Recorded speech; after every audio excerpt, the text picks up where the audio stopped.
Hello everyone. In this very short tutorial, I will show you a little-known Blender selection tool that can turn out to be very useful.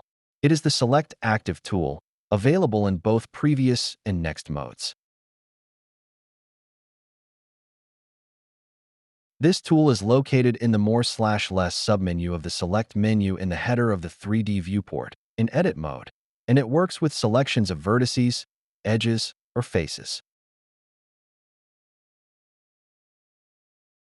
In particular, in Next mode, the tool derives the selection criterion from the last two elements and tries to replicate it to perform new selections.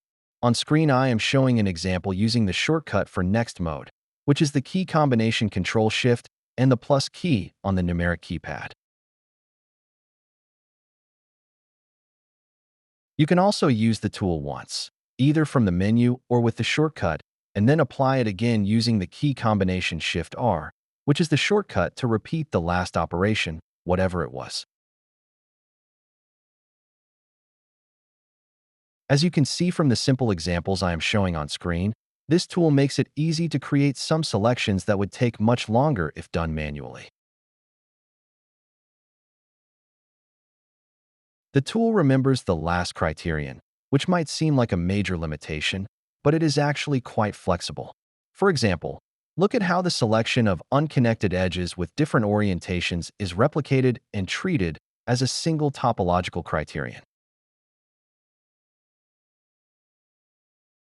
I am now showing a similar example with a selection on vertices.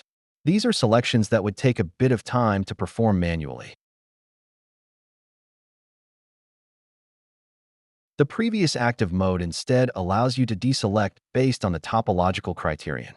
Described this way, with a simple example, it might seem similar to the undo operation, but there is a substantial difference because previous active remembers the last selection even after other operations have been performed.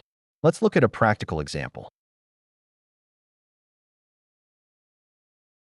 I created a selection with Next Active, replicating the selection criterion, and then extruded the selected elements.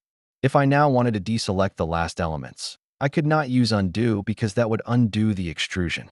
However, I can use previous active, which keeps track of the selection criterion even after other operations, allowing me to reduce the selection and then apply the extrusion or other operators again. Well, that's all for this video. If you found it useful, you can thank me with a nice like and by subscribing to the channel. See you soon.